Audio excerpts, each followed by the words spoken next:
Every month, we pick one lucky commenter and subscriber from all of our unboxings, and they win a £100 OnTableTop gift card. And remember to click that little bell, because that really helps us out. Hi everybody, it's Justin from OnTableTop. I'm back with John. Hello, John. Okay, today we're having a look at some blood red skies. What have you got for us? Now, you see, this is weird, because normally you're super excited for tanks, but now you're excited for tiny fighting planes. Ever since I ripped Charlie a new one at this game, I've really enjoyed it. Winning's fun, eh? Yeah, it is. When it happens to me occasionally. Yep. Alright, what we got? We have Whispering Death itself. Okay. Which is the nickname for the F4U Corsair. Okay, so... This is a plane that I don't want to sound too up my own rear end, but in my opinion, it defined carrier aircraft. It was the first real American plane that was designed for carriers with carrier use in mind. Okay. And yes, there's others like the Hellcats and a few others like the PBJs and stuff like that. But the Corsair was the first real fighter, in my opinion, that was really born to be on a carrier. I see. But it also didn't go well in its development stages. There was a lot of flaws that were in it in the initial design where the carrier chiefs were looking at it going, I don't think this is going to work, guys. It seems to be a little front heavy. It seems to be a bit unstable. And everyone that were building it were just like, it's okay, we'll sort it out. They sorted it out and made the Corsair, which is a gorgeous looking plane. The interesting thing for me is you're getting 6 of these in the box. Yes. So you're getting a decent sized squadron. You obviously get your token sheet with your ace level, your bin markers, your range marker, and the other status effects to show if you've activated it or not. Yep. And you've got different levels of aces on there. The interesting thing for me is these are metal. They are, So- which I have been really tentative about. This is the first time I've set eyes on one of the metal miniatures, so Okay.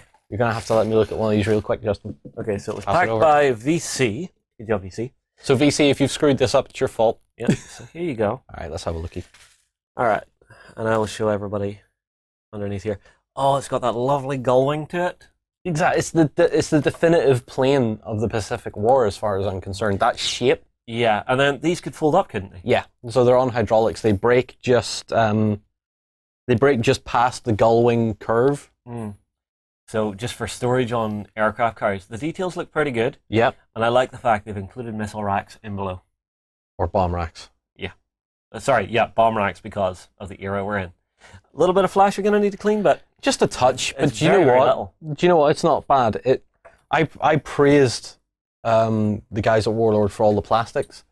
Both the starter set, which was the softer stuff, and then the later ones like the mosquitoes and stuff where it was the harder plastic.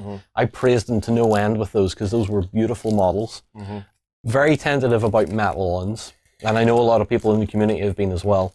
But looking at it from a pure aesthetic point of view, the details are solid. The details are as good as the harder plastic models. You're just going to have to be careful about the storage. Yeah, and the connection point. And It's the always a connection worry point. for me, but they're not super big, they're not super heavy. You also get 6 of the advantage disadvantage bases, but they also have a bigger insert for these. Yeah, So because these have I a would bigger footprint. Yeah, because I would imagine that they've looked at these and went, do you know what? These planes are too heavy for the standard base.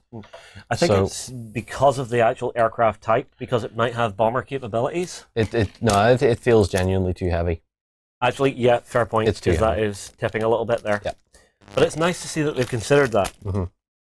Okay, let's get the cards out. Transfer sheets. Yes, so you're getting some proper American transfer sheets, Transfer sheets make me happy. which are really nicely done. They are, yeah. We then have our main sheet here. So, the F4U Corsair single-engine fighter. So it's counted as a fighter. It's got great dive and robust. Speed is 9, so that's pretty damned high. It is. And if you get that tie, it's 442. Yep. Agility and firepower is not bad on this thing. No. You flip your card, you've got a nice little bit of the history of the aircraft, which is something I always enjoy. We then get into the business end of things. So this is some of the actual cards that you can play with it. So you, in the box, get Sustained Dive. Bonus on Great Dive, play on a friendly plane that burns advantage to dive, you do make a maneuver test for the aircraft. If a success is rolled, the plane immediately regains the advantage level it burned to dive. That's nice. It's robust, so in reaction to being attacked, reduce the number of a dice rolled for the attack by 1.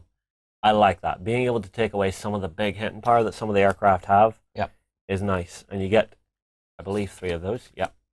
And then Great Dive itself, which is add the player's maximum move instead of 6. Oh, sorry, add the plane's maximum move instead of 6 when burning advantage to dive.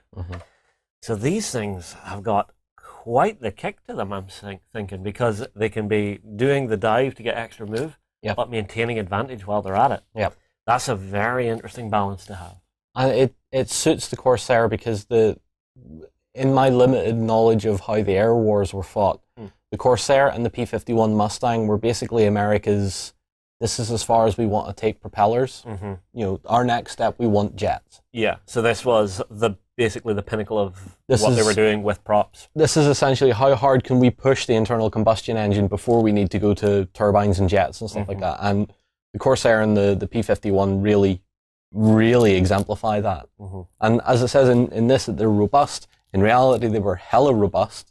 Remember, these things had to drop themselves onto carriers, potentially at night sometimes. Yeah, and this is before you had computer guidance to help you lay your way in. Yep, you had mirrors and lights. Yeah, and you had to land and actually hook the cable. Yeah, you have to catch the cable without quite knowing if you've done it or not. But these things, against the Japanese, they were very maneuverable, they're quick.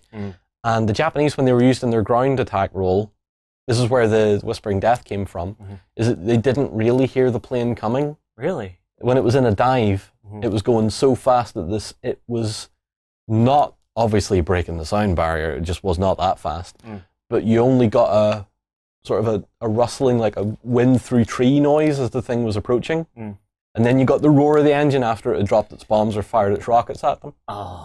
So it had it had a presence, and if you looked up as a Japanese soldier and you seen that gull-wing, that's advertising, I'm coming for you, you know. Yes. But it's something I find with a lot of war stuff is the iconic silhouettes are really what inspired fear in people. You can ramble off a whole bunch of things that have an iconic silhouette. Tiger, Corsair, Spitfire, P-51. There you go, there's some of the best ones. Yeah, but even with the Tiger as the prime example, whenever you came to like the Panzer IV and they put the shirts on it to make it have sort of that similar shape. It had a similar shape when you were looking at it 800 meters away. Exactly. You're going, even not that, sure. I have to wonder how deliberate that was. It wasn't. No? Oh, fair enough. It was purely functional.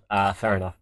All right, well, everybody, I tell you what, drop your comments down below. Tell us, have you used Corsairs yet in your games of Blood Red Skies? How many do you run? Do you like them? And yeah, we'll move on. See you again soon. Go ahead and check out our other content on screen now. And while you're at it, why not hit subscribe and remember to ding our dong.